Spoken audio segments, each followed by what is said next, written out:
सभी साथियों का स्वागत करता हूं अपने YouTube चैनल सुरेंद्र सिंह बोरा में।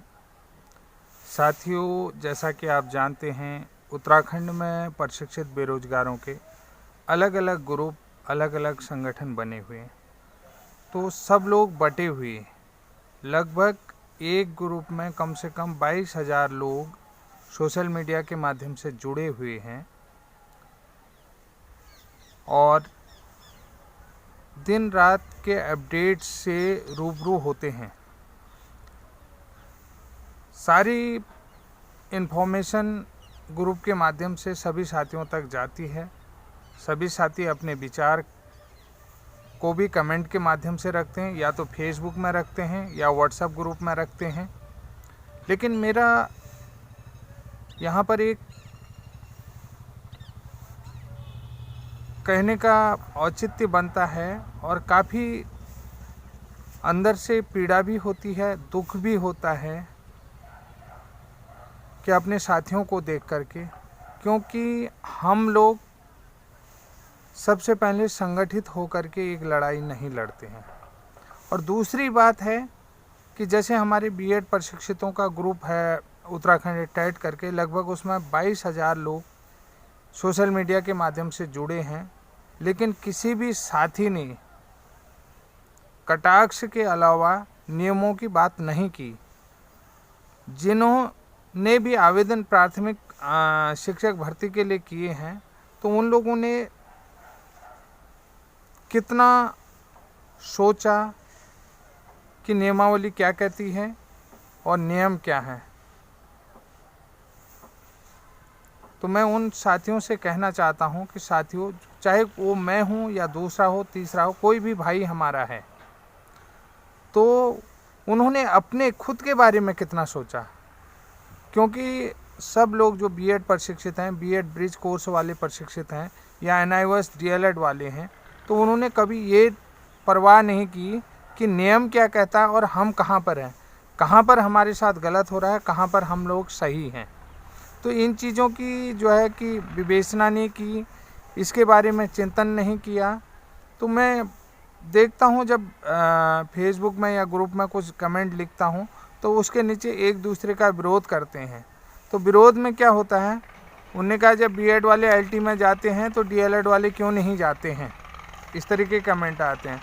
उन्होंने कहा तुम अगर इतने ही होशियार हो तो एलटी क्यों नहीं निकालते हैं, प्रवक्ता क्यों नहीं निकालते हैं।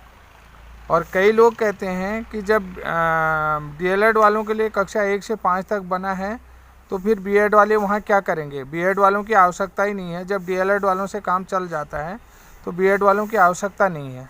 तो इस तरीके के ग्रुप में जो है कि कमेंट चलते हैं, प्रतिक्रियाएं चलती हैं। इस प्रतिक्रिया से आगे बढ़ते बढ़ते शाम हो जाती है, खाना खाते, नींद आती है, सो जाते हैं।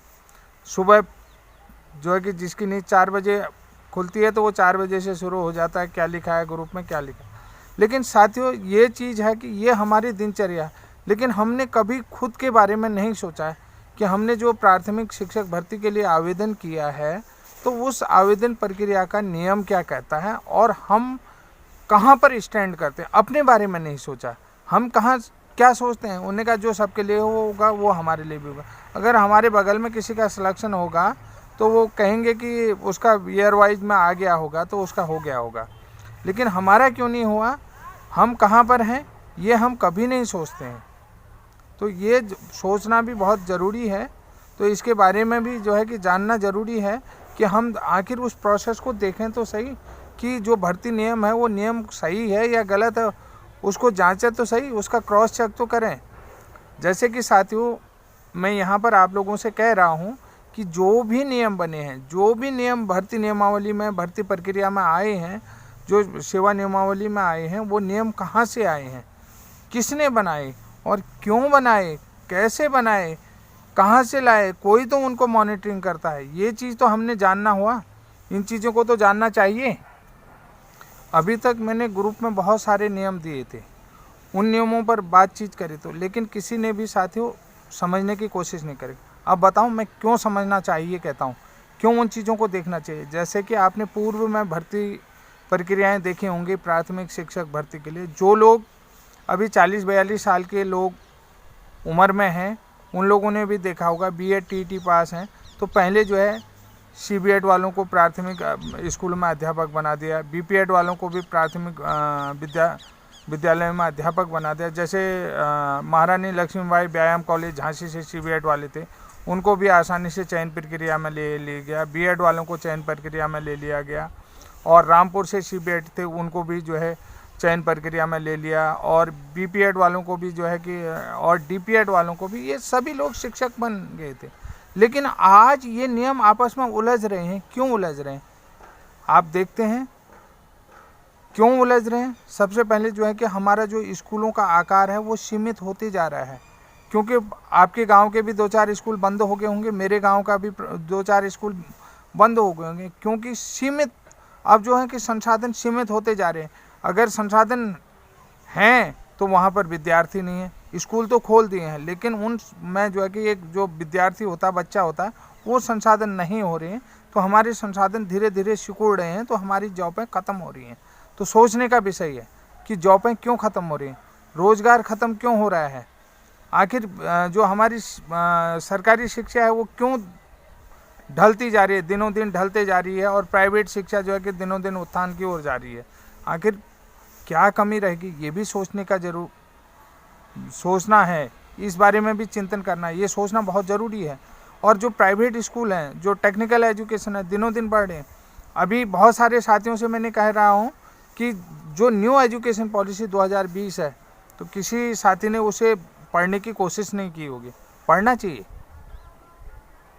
अब मैं यही चीज़ यहाँ पर आप लोगों से कहना चाहूँगा कि जो आपने नियमावलियाँ देखी हैं, उन नियमावली में कौन सा रूल कहाँ से लाया है, ये सब कुछ करना। हमने क्या कंट्रीब्यूट करा, अपने बारे में क्या जाना, चाहे वो NIOS DLED वाले हों, बीएड ब्रिज कोर्स वाले हों, बीएड वाले हों, सीपीएड वाले हों, डीपीएड वाले हों, योग वाले हों, कोई भी साथी हो, तो उन सभी साथियों ने उन नियमों को समझना चाहिए।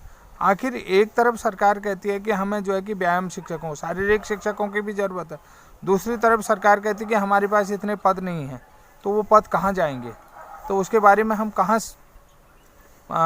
उसको इनोवेशन करेंगे, कहाँ हम सोचने की ज़रूरत है, किस संसाधन की हमें ज़रूरत पड़ रही है, कि और हमने अपने बारे में कितना सोचा।